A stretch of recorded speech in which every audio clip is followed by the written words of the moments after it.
नमस्कार, मैं PC Joshi neurotherapist और कायरोप्रैक्टर और पिछले कई वर्षों से मैं न्यूरोथेरेपी और कायरोप्रैक्टिक की सहायता से लोगों को स्वास्थ्य लाभ दे रहा हूँ।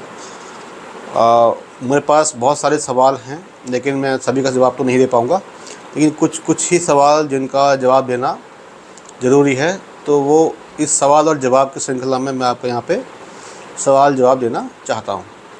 तो एक का सवाल था कि क्या मस्कुलर डिस्ट्रॉफी हमेशा के लिए ठीक हो सकती है? हो सकती है, लेकिन बहुत सारी चीज़ें उसमें करनी पड़ती हैं। कुछ चीज़ें हम खुद करते हैं और कुछ चीज़ें आपको घर के लिए बताते हैं। करते करते एक लंबा अरसा भी लग सकता है, कम से कम 6 महीने या उससे भी ज़्यादा, और ज़्यादा से ज़्यादा की कोई लिमिट नहीं है, क्योंकि ये एक लंबा प्रोसेस है और एक लाइलाज बीमारी को ठीक होने में एक लंबा अरसा लग जाता है। दूसरा, किसी ने पूछा कि क्या एंक्लोजिंग स्पॉन्डिलाइटिस आप ठीक कर देंगे या हम इसको कैसे ठीक करें? अगर आपसे ठीक होता तो आप घर बैठे ठीक कर लेते। पहली बात तो ये है। दूसरी बात, न्यूरोथेरेपी में भी आपको एक लंबा अरसा लगना है, जबकि थेरेपी हम खुद दे रहे हैं तब भी आपको एक लंबा अरसा लगना है। और क्योंकि ये भी एक किस्म की लाइलाज ही टाइप की बीमारी है। कई लोग बिल्कुल ऐसे उठ के आते हैं, इस तरीके से ये भी उड़ जाते हैं और उनकी ये भी पीठ पूरी इस तरीके से टेढ़ी हो जाती है, इस तरीके से। तो वो लोग भी जब आते हैं तो पहले यही सवाल करते हैं कितना समय लगेगा। तो उनके लिए मेरा पहला आंसर यही है कि समय बहुत लंबा खींचता है। कम से कम आप 7-8 महीने, और ज़्यादा से ज़्यादा की कोई लिमिट नहीं है कब तक चलेगा। 1 साल भी हो सकता है, 1.5 साल भी हो सकता है,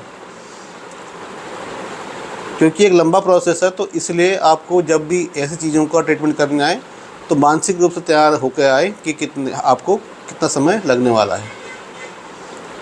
इस चीज़ के लिए आप तैयार होकर आएँ कि हमें कितना भी समय लगे, हमें तो ठीक होना है, तभी हम उस पर भी काम कर सकेंगे।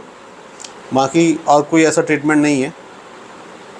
एडजस्टमेंट भी हम कितना करेंगे कायरोप्रैक्टिक से, थोड़ा थोड़ा करके वो थोड़ा सा राहत तो देगा, क्योंकि जब आपका हम एडजस्ट करेंगे तो बॉडी से आपके नाइट्रोजन जब रिलीज़ होगी तो क्रैक्स की आवाज़ आएंगी। तो क्रैक्स की आवाज़ आने से आपको हल्का तो फील हो जाएगा, लेकिन उससे राहत थोड़े समय के लिए ही होती है। जो है, मैंने अभी आपको क्रैक किया, आपसे पूछ लिया कि आप कैसा लग रहा है, आपने बोला कि ठीक है, थोड़ा हल्का लग रहा है, बस भी इतनी ही है।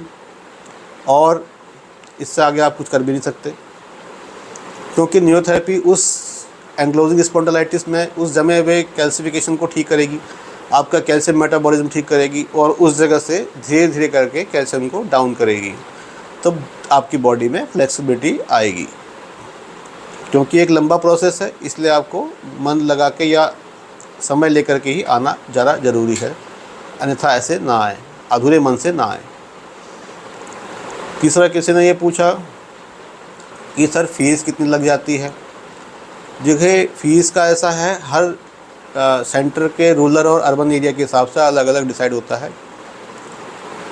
अब हमारे यहाँ क्या है, हमारे यहाँ पे वो सारी चीज़ें नहीं हैं। हम उसको एक पैकेज में लेते हैं, क्योंकि ये रूरल एरिया में आता है, तो हम उसको एक पैकेज में ही ले लेते हैं और उसी हिसाब से हम ट्रीटमेंट देते हैं। लेकिन हर जगह के चार्जेस अलग हैं। कई दफ़ा तो न्यूरोथेरेपी में भी लोगों को कंसल्टेशन चार्जेस कुछ हज़ार में देना पड़ता है। तो ज़रूरी नहीं है कि हम भी वही चीज़ करें जो और लोग कर रहे हैं। कुछ चीज़ें हमारे हाथ में हैं, तो हम उसको कंट्रोल करने की कोशिश कर दें। तो आशा करता हूँ जिन लोगों ने अलग अलग तरीके से अलग अलग प्रकार के सवाल पूछे हैं, तो उन सभी बातों का आंसर यहाँ पे आपको मिल गया होगा। तो अभी के लिए इतना ही। नमस्कार, धन्यवाद।